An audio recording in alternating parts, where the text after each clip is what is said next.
Hello and good evening to all of you. You're most welcome at our Selection Guruji online YouTube channels.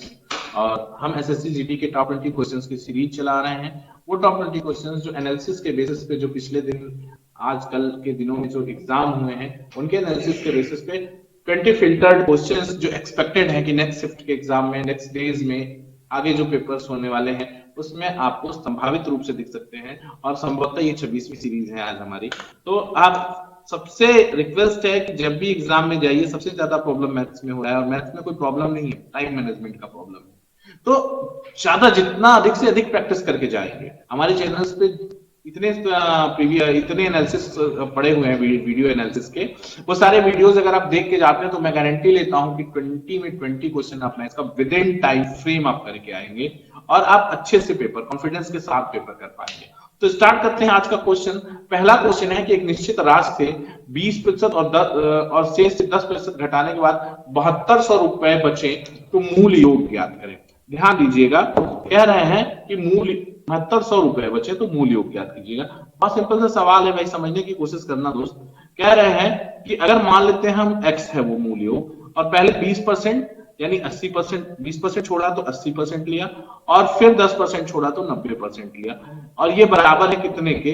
72 के, 7200 के। देखो double zero यही से काट दो 80 90 से और 8 9 72 होता है तो ये 1 हो गया और अब x बराबर हो जाएगा 1 के आगे 4 जीरो यानी 10,000। कोई दिक्कत नहीं है ना, कर लोगे इसको। 1 के आगे 4 जीरो 10,000 हो जाएगा। ठीक है, बात को समझ लो कि एक निश्चित राशि से 20% और से 10% घटाने के बाद 20% घटा दिया तो 80% बचा और फिर 10% घटा दिया तो इसका 90% बचा। ये बराबर 7200 के, तो x का वैल्यू 10,000। कोई दिक्कत नहीं है। अगला क्वेश्चन ध्यान दीजिएगा, ये सिंप्लीफिकेशन का क्वेश्चन है, ये मैं आपको छोड़ रहा हूं होमवर्क, इसको आप कर लीजिएगा। बस ध्यान रखिएगा कि पहले वेंकुलम सॉल्व करते हैं तो पहले आप वेंकुलम ही सॉल्व करिएगा। ठीक है, बात सॉल्व करिएगा। अगला सवाल, एक दूसरे से, ध्यान दीजिएगा, एक दूसरे से 10 किमी की दूरी पर खड़े दो मित्र एक दूसरे की ओर क्रमशः 10 किमी प्रति घंटा और 14 किमी प्रति घंटा की गति से दौड़ना आरंभ करते हैं। कितने समय में वे एक दूसरे से मिलेंगे? समय पूछ रहे हैं तो समय बराबर हो जाता है दूरी बटा चाल। पता है ना आपको, और दूरी कितनी है दोनों के बीच? 10 किलोमीटर। और चाल क्या है? विपरीत दिशाओं में गतिमान है तो चालें जुड़ जाती हैं यानी बटा 24। यानी सॉल्व करोगे तो ये आ जाएगा 5 बटा 12 घंटे। यानी अगर इसको मिनट में अगर हमको बदलना हो तो 60 से गुणा कर लेंगे तो 5 बटा 12 गुणित 60 बराबर 25 मिनट में वे दोनों मिल जाएंगे। ये मामला क्लियर है। कर लोगे ना क्वेश्चन कर पाओगे भाई? यहां से कोई दिक्कत नहीं है ना। 25 मिनट, समय बराबर दूरी बटा चाल, और जब एक ही दिशा में चल रहे हैं तो चालें जुड़ जाती हैं। 10 इसकी चाल और 14 उसकी चाल जुड़ के 24 हो जाएगी। अगला क्वेश्चन ध्यान दीजिएगा,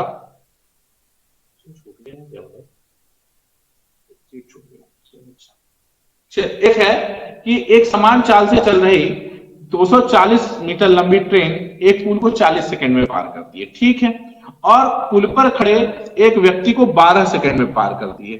ठीक है, पुल पर खड़े एक व्यक्ति को 12 सेकंड में पार करती है।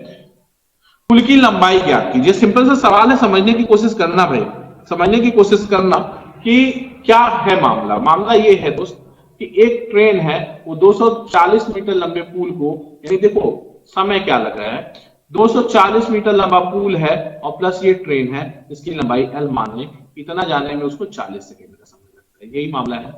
और एक व्यक्ति को 12 सेकंड में पार कर जाती है, यानी L जाने में उसको 12 सेकंड। जब व्यक्ति को पार करेगी तो कितनी जाएगी? अपनी लंबाई प्लस बस अपनी लंबाई के बराबर दूरी जाएगी, तो वो 12 सेकंड। घटा लोगे तो 240 मीटर जाने में उसको कितना समय लग रहा है? यहां से 8 और ये 12, 28 सेकंड लग रहा है। 28 सेकंड का समय लग रहा है। तो पुल की लंबाई पूछ रहे हैं। पुल की लंबाई यानी दूरी बराबर क्या होता है? दूरी बराबर हो जाएगा आपको, देखो, चाल गुणित समय। चाल क्या हो जाएगी? देखो पुल की लंबाई क्या है दोस्त? अच्छा, ये ट्रेन की लंबाई, ये पुल की लंबाई L मान लियो। L खत्म, ये 240 यानी, सॉरी मैं इसको पुल की लंबाई समझ गया। ठीक है, इसको इरेज कर लेते हैं, अपने लिए फिर से बना। ध्यान देना, सिंपल सा सवाल ये है, एक पुल की लंबाई 240 है और एक ट्रेन जो है उसको 40 सेकंड में पार कर जाती है, यानी अब पुल की लंबाई और ट्रेन की लंबाई 240 और प्लस उस पुल की लंबाई को 40 सेकंड में पार कर जाती है। ठीक है, और ट्रेन 12 सेकंड में एक आदमी को पार करती है, यानी ट्रेन की जो चाल है, चाल बराबर क्या होता है, आदमी को पार करेगी तो कितना, अपनी लंबाई 240 मीटर, कितना सेकंड में, 12 सेकंड में। एक सेकंड में गुरु कितना जाएगी बता दो जरा, एक सेकंड में जाएगी 20 मीटर। और पुल को कितने देर में पार करेगी, 40 सेकंड में। 40 सेकंड में कितना जाएगी, 4 दूनी 800, और 800 मीटर जो 40 सेकंड में जाएगी, इस 800 मीटर में क्या क्या शामिल है, 240 शामिल है, 240 ट्रेन की है और एल पुल की लंबाई है, तो एल बराबर इधर जाएगा तो 600 और 600 में से 40 जाएगा 560 मीटर। ये क्या हो जाएगा, 560 मीटर आपको किसकी लंबाई हो जाएगी, पुल की लंबाई। क्लियर है बात को समझ लो फिर से। एक ट्रेन जब किसी आदमी को पार करती है तो अपनी लंबाई के बराबर दूरी चलती है, यानी 240 मीटर जाने में उसको 12 सेकंड लग रहे हैं, तो एक सेकंड में 20 मीटर जाएगी, और 40 सेकंड में वो क्या कितना जाएगी, 800 मीटर। और ये जो 800 मीटर की दूरी है उसमें कौन कौन है, ट्रेन की लंबाई 240 है प्लस उस पुल की लंबाई है, तो 800 में से 240 घटा देंगे तो पुल की लंबाई कितनी आ जाएगी, 560 मीटर। अगला क्वेश्चन ध्यान दीजिएगा कि 16% वार्षिक साधारण ब्याज की दर से कितने वर्षों और महीनों में 24 रुपए की राशि 56 हो जाएगी। यानी ब्याज आपको दिया हुआ है 24 से 56 का मतलब कितना हो गया भैया, 2 इधर और 3 इधर, 32। देख लो 4 2 6 3 2 5, ये 32 ब्याज मिला। ब्याज बराबर मूलधन 24 गुणित दर पता है 16, समय नहीं पता t बटा 100, यही ना हुआ। अब आप देख लो 16 दूना 32, ठीक है, 16 दूना 32, 2 ये 12 बार कट गया, यानी t बराबर आ गया 100 बटा 12, यानी 12 वट्ठा 96, 8 पूरा और सही 4 बटा 12, यानी 8 वर्ष 4 माह ये लगेंगे। 8 वर्ष 4 माह का समय लग जाएगा जो आपको क्वेश्चन कह रहे हैं वो पूरा होने में। कोई दिक्कत नहीं है ना, कर लेंगे। आगे देखिएगा, अगला सवाल बहुत आसान सा सवाल है कि अरुण एक कार्य को 10 दिन में कर सकता है और विमल 20 दिनों में पूरा कर सकता है। यदि वे दोनों 2 दिन कार्य करें तो कुल कार्य का कितना शेष बचा। सिंपल सा सवाल है भाई। ये क्या, अरुण क्या कर रहे हैं, 10 दिन में कर सकते हैं, और विमल कितने दिन में कर सकते हैं, 20 दिन में कर सकते हैं। एलसीएम ले लोगे 20, अरुण का 1 दिन का काम 2, विमल का 1 दिन का काम 1, दोनों मिल गए तो 1 दिन में 3 काम, 2 दिन काम किया तो काम हो गया 6। अब शेष कितना बचा, 14 काम शेष रह गए, 20 में से 6 गया 14 शेष रह गया, तो कितना 14 शेष रहेगा किसका, 20 का, 20 का 14 शेष रह गया, यानी 7 बटा 10, यानी 0.7 काम बचा रह गया। कोई तकलीफ है, इससे आसान भी सवाल कुछ हो सकता है क्या भैया। देखो ना 6 20 का कितना है, 6 कर लिया तो बचा कितना, 14, 14 20 का कितना है, 14 बटा 20, 7 बटा 10, 0.7, या यूं कह सकते हैं कि 70% काम रहेगा, 7 बटा 100, ठीक है, 70 बटा 100, ठीक है। आगे ध्यान दीजिएगा कि एक वस्तु के मूल्य में पूर्व में 25% की कटौती की गई तो वस्तु को नए मूल्य में पूर्व में वापस लाने में कितने प्रतिशत की वृद्धि करनी होगी। आसान, देखिए सवाल आसान, लेकिन कॉन्सेप्ट क्लियर होना चाहिए। कॉन्सेप्ट नहीं क्लियर होगा तो आप सोचेंगे हाँ कटौती करके 25% कम किए थे, 25% बढ़ा देंगे बराबर हो जाएगा। ऐसा नहीं होगा दोस्त। देखो अगर कोई वस्तु की मूल्य 100 रुपए है, 25% की कटौती किया तो कितने पे आ गए, 75। अब 75 से 100 पे कब जाओगे ये बताओ।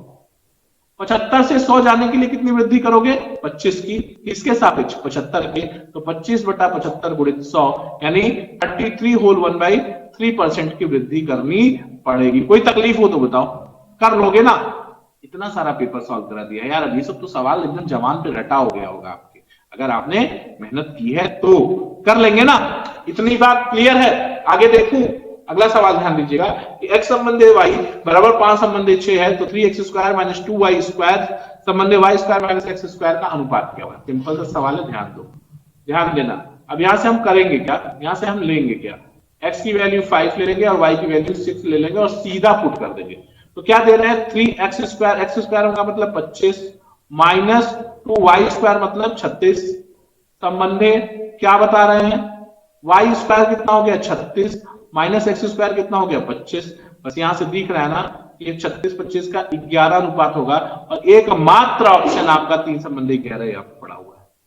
3 संबंधी 11 देख लो 25 की 75 और ये क्या है 36 दूनी 72, 75 72 3 संबंधी 11 आपका आंसर आएगा। क्वेश्चन खत्म, ठीक है ना, कर लोगे। अगला सवाल ध्यान दो।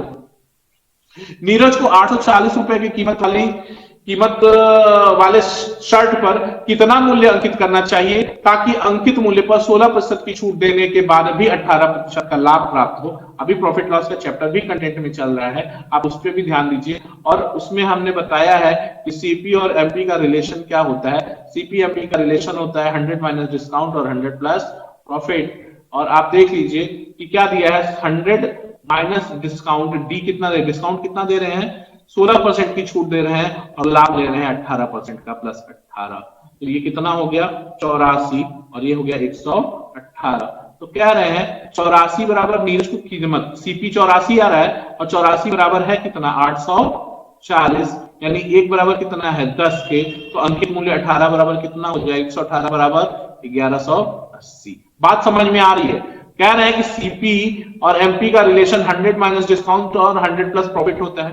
100 में से 16 का डिस्काउंट दे दिया तो सीपी 84 और 100 में 18 प्रॉफिट जोड़ दिया तो 118। 84 सीपी का मूल्य आपको क्वेश्चन में कितना दिया है 840, 840 84 बराबर 840 तो एक बराबर 10, 118 बराबर कितना 1180 या 1180। कोई तकलीफ नहीं है। अगला सवाल ध्यान दीजिएगा कि 4.4 रुपए की राशि पर 10 वर्षों में साधारण ब्याज के रूप में 4.32 रुपए प्राप्त होते हैं। ब्याज की दर ज्ञात कीजिए। साधारण ब्याज है, ब्याज भी दिया हुआ, सिंपल सवाल है, सॉल्व कर लीजिए। ब्याज 4.32, ब्याज बराबर मूलधन 14.4 गुणित दर आर गुणित समय 10/100। सॉल्व कर लो, 0 खत्म हो गया और ये कितना हो गया 43.2 बटा 14.4, 14 या 42 होता है। आर बराबर हो जाएगा 3%, आर बराबर 3%, आर बराबर 3%। कोई दिक्कत नहीं ना, कर लोगे। साधारण ब्याज S I equal to PRT by 100, कोई दिक्कत नहीं है। अगला सवाल ध्यान दीजिएगा कि ए सी का 1/6 बी ए का 2 गुना है और ए बी सी का औसत 30 है, तो ए सी के बीच का अंतर ज्ञात कीजिए। आसान सवाल, अनुपात समानुपात का सवाल है। ए सी का 1/6 है, ए जो है ये बराबर है ए सी का 1/6 है, यानी सी बटा 6 है, यानी आप कह सकते हैं कि A by C is equal to 1/6 और बी ए का 2 गुना है, यानी बी क्या है ए का 2 गुना है, यानी B is equal to 2a, यानी क्या ये कह सकते हैं कि b by A is equal to 2/1। अब आप ले लीजिए ए बी सी, तो ए बी में क्या रिलेशन है, ए 1 है तो बी 2 है और यहां पे क्या है ए सी का दिया है 1/6, सॉरी अच्छा, तो ए को बीच में लेना पड़ेगा, ठीक है ले लेते हैं ए बी और सी। ए 1 तो सी 6 और ए 1 तो बी 2, ये आ गया, देख लो यही अनुपात बन गया।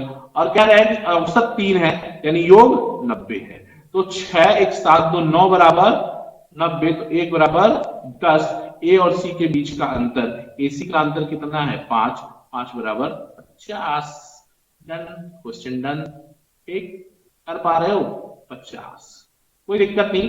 अगला सवाल ध्यान दीजिएगा, यदि किसी आयत की लंबाई और चौड़ाई में क्रमशः 25% की वृद्धि और 20% की कमी की जाए तो उसके क्षेत्रफल में क्या परिवर्तन होगा।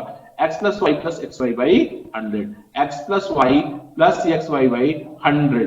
कह रहे हैं कि लंबाई और चौड़ाई क्रमशः 25% बढ़ाई जा रही है और 20%, 25 माइनस 20 प्लस 25 गुणित माइनस 20/100, तो यह क्या हो गया +5 और 25 चौका 100, 4 5 20, यानी -5, यानी क्या हो गया 0।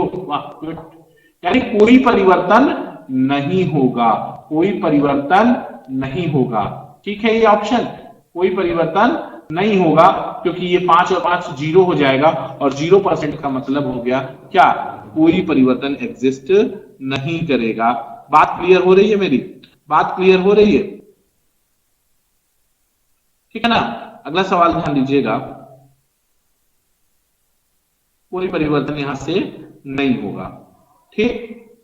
अब आगे है देखिएगा अगला क्वेश्चन ध्यान से कि 3.6 और 12.1 के बीच औसत मध्यानुपाती और 2:11 के बीच तीसरे मध्यानुपाती या तृतीय समानुपाती का अनुपात क्या होगा। आसान सवाल है यार। मध्यानुपाती आपको पता है √3.6 इंटू 12.1 ये हो गया। इसका किससे अनुपात पूछ रहा है, तृतीय अनुपाती से पूछ रहा है। तृतीय अनुपाती क्या होता है, बीसी बाई सॉरी कितना हो जाएगा, तृतीय अनुपाती हो जाएगा आपका sorry B square by A. B square कितना हो जाएगा 11 121 बटा ए। ठीक है, अब इसको सॉल्व कर लीजिए। ये 36 है ना, ये 2.36 और 121 हम ये क्या कर सकते हैं इसको बताओ। इसको हम लिख सकते हैं 36 गुणित 121 121 बटा क्या लिख सकते हैं 100, यानी 36 का 6 और 11 का 66 और 10 6.6 बराबर 121 बटा 2। या इसको सॉल्व कर लेंगे तो 6 दूनी 12 6 दूनी 12 1 13 बराबर 1 to 1, राइट ना। ठीक है 1 to 1 हो जाएगा। अगर इसको खत्म कर लें तो कितना जाएगा 1320 sorry 132 is equal to 1 to 1। 11 से भाग दीजिए 11 11 121 11 21 11 11 दूना 22 12 संबंधे रॉन्ग हो गया कैलकुलेशन 36 ये 6 हो गया और ये 11 हो गया 11 छक्का 66 6 और 11। ठीक है ये तो सही है 6.6 और ये कितना हो गया बी स्क्वायर बाई 111 ग्राम 121 बटा 2। ठीक है अच्छा तो ये 6.6 यहां हो गया और संबंधे 121 में तो से भाग दोगे तो कितना हो जाएगा 60 संबंधे 5 60 संबंधे 5 यही ना 60 गुना 120 यानी ये 66 हो जाएगा, ये 605 हो जाएगा। 66 को 11 5 55 11 6 का 66 11 5 55 11 55 यहाँ कुछ गलत हो गया है। ठीक है इसको सॉल्व यहां से देख लीजिए आप 6.6 और इसको भाग दिए तो 60.5 सॉल्व कर लेंगे 10.11 अंक का खत्म हो जाएगा तो 66 और 605 11 से काट लीजिए 11 6 का 66 और 55 ग्राम 605 तो आपका आंसर कितना हो जाएगा 6 संबंधे 55। कोई दिक्कत नहीं है। अगला सवाल ध्यान दीजिएगा कि दो संख्याओं का मौसम 31 है और उनके लौसव के दो अन्य भाजक 14 और 15 है। इसमें बड़ी संख्या ज्ञात कीजिए। ठीक है इसमें बड़ी संख्या ज्ञात कीजिए। ठीक है तो बड़ी संख्या क्या हो जाएगी 31 और 15 मौसम का गुणनफल। देखो भाई ये भाजक है 14 और 15। अब बात समझो बड़ी संख्या क्या आ जाएगी 31 से गुणा करके ही संख्या मानते हैं तो 31 का 15 में गुणा कर लेंगे यही बड़ी संख्या होगी। छोटी संख्या 31 गुणित 14 होगी तो 15 का 15 की 5 15 का 15 की 5 हासिल 15 45 से 46 465 आपकी बड़ी वाली संख्या हो जाएगी। बात नहीं समझ में आई।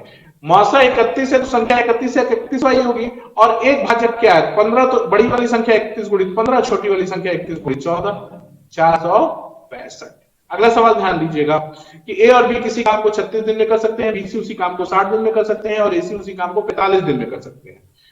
बी अकेला उस काम को कितने दिन में करेगा ठीक है देख लो ए और बी कितने दिन में कर पाते हैं ए प्लस बी बराबर 36 बी सी बराबर 60 और सी ए बराबर चलो भाई सी प्लस ए ये कितने दिन में कर रहा है ये 60 रोज और ये कितना है 45। सबका एलसीएम कितना हो जाएगा 60 गुना 120 और आपका सबका एलसीएम कितना आ जाएगा भाई आपका एलसीएम आ जाएगा 136 60 और 136 60 45 36 60 45 36 72 180 एलसीएम हो जाएगा 36 25 180 6 3 18 और 45 1400 यानी 5 3 8 4 12 A plus B plus B plus C plus C plus A plus B plus B plus C plus A 12 दिन में एक काम 12 दिन में करते हैं तो एबीसी एक दिन में कितना काम करेंगे ए प्लस बी प्लस सी एक दिन में कितना काम करेंगे 6 काम करेंगे क्योंकि आदमी आधे हो गए तो काम भी आधा हो जाएगा एक दिन का काम। ठीक है एबीसी पूरा काम कितने दिन में करेंगे भैया एबीसी पूरा अच्छा एबीसी का एक दिन का काम आ गया 6। ठीक है चलो ठीक है ये भी सही है यार एक दिन का काम 6 हो गया और किसका पूछा है बी अकेले कितने हो गए तो एसी कितने दिन में कर रहा है ए और सी AC का एक दिन का काम 4, AC का एक दिन का काम 4 घटा दो यहीं से, तो B का एक दिन का काम 2। 180 B का एक दिन का काम जब 2 हो गया, तो B जब एक दिन में 2 काम कर रहा है तो पूरा काम करने में कितना समय लगेगा B को? 180 बटा 2 यानी 90 दिन लगेंगे। 90 दिन लगेंगे। कोई दिक्कत नहीं है, कर लोगे। देखो फिर से बता दो, ए बी 36 दिन, BC 60 दिन और CA 45 दिन, LCM 160, ये पूरा काम है। AB का एक दिन का काम 5, BC का एक दिन का काम 3, CA का एक दिन का काम 4, जोड़ लिया तो AB BC CA 6 लोगों का एक दिन का काम 12, यानी ABC का एक दिन का काम 6। अगर हम AC का एक दिन का काम 4 घटा दें इसमें से, तो B एक दिन में 2 काम करेगा, और जब B एक दिन में 2 काम करेगा तो दोस्तों B जब एक दिन 2 काम करेगा तो 180 काम करने में कितना दिन लगेगा उसको? 90 दिन लगेगा। कोई दिक्कत नहीं है ना इस क्वेश्चन में, कर लोगे। कह रहे हैं कि कितना दिन लगा? 90 दिन। ठीक है। कह रहे हैं कि किसी अर्धवृत्त का व्यास 5.6 सेमी है, इसका परिमाप दशमलव के एक स्थान तक ज्ञात कीजिए। अर्धवृत्त का परिमाप क्या होगा? अर्धवृत्त का परिमाप पता है ना आपको क्या होता है? पाई आर प्लस 2r। ठीक है, तो पाई आर निकाल लो, 22/7 गुणित 5.6 प्लस 2d यानी 82 है, व्यास। अच्छा ये बट्टा 2 हो जाएगा, तो आर यहाँ बट्टा 2 कर दो, कोई दिक्कत नहीं। और 2d कितना हो जाएगा? 5.6। 7/56 0.8, 2 से काट दीजिए 0.4, 22 गुणा कर लेंगे तो 2288, 8.8 प्लस 5.6, 8 6 14, इकाई ये हो जाएगा 8 14, 8 5 13 14, 14.4 इसका आंसर आ जाएगा। कर लोगे ना? क्यों? अर्धवृत्त का परिमाप ऐसा होता है, अर्धवृत्त का परिमाप यानी वृत्त का जब परिमाप लेंगे तो पाई आर आ जाएगा, और ये जब ढकेंगे इसको तो 2r आ जाएगा। क्लियर है? व्यास। अगला सवाल है कि 18.5 रुपए प्रति किलोग्राम का मिश्रण प्राप्त करने के लिए किस अनुपात में पंसारी को 15 रुपए और 20 रुपए की लागत वाली 2 किस्मों को मिलाना चाहिए? बहुत सिंपल सवाल, एलिगेशन लगा लो। कह रहे हैं एक का रेट 15 है और एक का रेट 20 है, और हमको मिक्स करके मिलाना है 16.5 का। तो यहां से कितना मिल पाएगा? यहां से मिल पाएगा 1.6, और यहां से कितना मिल पाएगा? 1.5, और यहां से 3.5, यानी 35 और 15, 5 7 35 और 5 के 15। ठीक है, 7 संबंधे 3 मिल जाएगा, 7 संबंधे 3। कोई दिक्कत नहीं है ना, 7 संबंधे 3। ठीक। अगला सवाल ध्यान दीजिएगा, एक शंकु के आधार का व्यास 42 सेमी है और उसका वक्र पृष्ठीय क्षेत्रफल इतना है, तो इसका आयतन क्या होगा?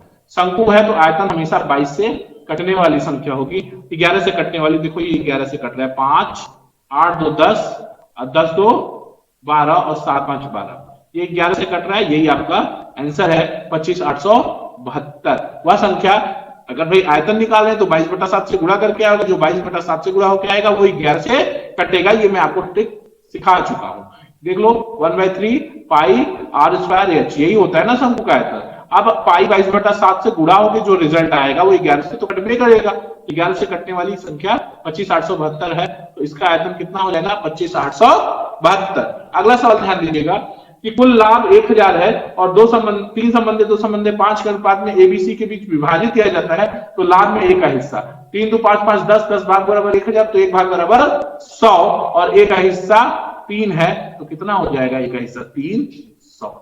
सॉल्व कर लोगे बिना पेन पेपर। देखो 3 2 5 5 10, 10 भाग बराबर 1000, तो 1 भाग बराबर 100। A का हिस्सा ज्ञात करना है, तो A का हिस्सा 3 है, तो 1 बराबर 100, तो 3 बराबर 300। एसएससी जीडी के टॉप 20 क्वेश्चंस की सीरीज में आज इतना ही। कल फिर रिव्यू के बेसिस पे टॉप 20 क्वेश्चंस की सीरीज में हम फिर आपसे जुड़ेंगे, और आपके लिए एनालिसिस करके जो पेपर होंगे उनके एनालिसिस करके फिर से हम आपको 20 ऐसे सवाल तैयार करके लाएंगे जो क्वेश्चन आपको एग्जाम एसएससी जीडी के एग्जाम में देखने को मिल सकते हैं, उस पैटर्न के क्वेश्चन। तो एकदम मैंने जितने भी वीडियो एनालिसिस के बेसिस पे बना के डाले हैं उसको देखते रहिए, तैयार करते रहिए, और अच्छी तैयारी करके एग्जाम में जाइए। आपको आपकी परीक्षा के लिए हार्दिक शुभकामनाएं हैं, और आप सफल हो, ये हमारी मनोकामना है, हमारा और आपका मेहनत सफल हो। ठीक है, इन्हीं शुभकामनाओं के साथ मैं आपसे आज विदा लेता हूं। कल फिर टॉप 20 क्वेश्चन की सीरीज में मिलेंगे। देखते रहिए सिलेक्शन गुरुजी ऑनलाइन। जय हिंद, जय भारत।